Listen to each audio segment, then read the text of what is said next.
If you've got high blood pressure and you want to know more about where that comes from, what you can do for it, then this series of videos is definitely for you.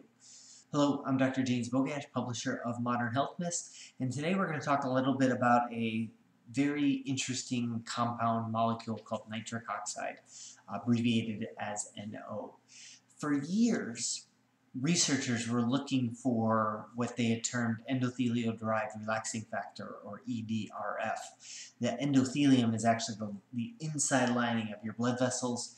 So endothelial-derived relaxing factor is a compound that came from, that they were looking for, that they knew came from the blood vessels, and it actually helped relax the blood vessels and lower blood pressure and overall increase or improve blood vessel health.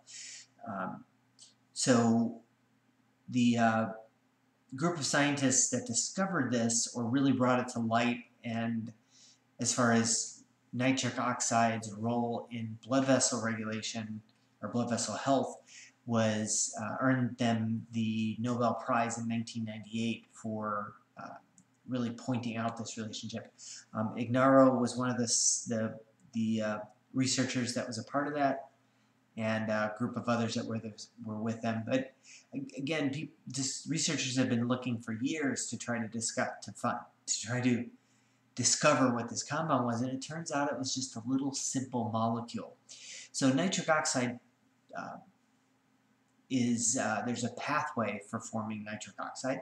Starts with the amino acid arginine, L-arginine. Our body then uses arginine to make nitric oxide, and the enzyme that does that is an enzyme called nitric oxide synthase, or NOS. There are a variety of choices you can make every single day that speed up or slow down NOS and thereby give you more nitric oxide, allowing those blood vessels to relax. In coming videos, I'm going to talk more about those simple changes that you can make to increase your body's own production of nitric oxide. Just in case you think that you've never heard of nitric oxide before, you probably have, because Viagra is a drug that works on the same pathway. And most people are aware of what Viagra does, and it helps open blood vessels to certain organs. When it does that, we get certain outcomes, and that's all nitric oxide dependent. So whether you knew it or not, you were probably already aware of nitric oxide's effects on blood vessels. The big challenge is that nitric oxide has an arch enemy called ADMA, or asymmetrical dimethyl arginine.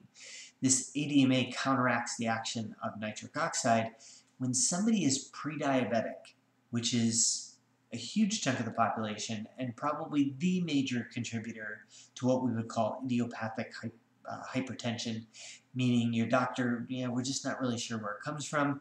Well, we actually are, and it is almost in every single case related to prediabetes. When we are pre-diabetic, then the enzyme that breaks down ADMA is inhibited, so it's slowed down and ADMA levels start to climb. When that happens, nitric oxide no longer has the ability to relax the blood vessels because its arch enemy is in play. That is why managing prediabetes is the most important thing you could do for managing and improving blood pressure.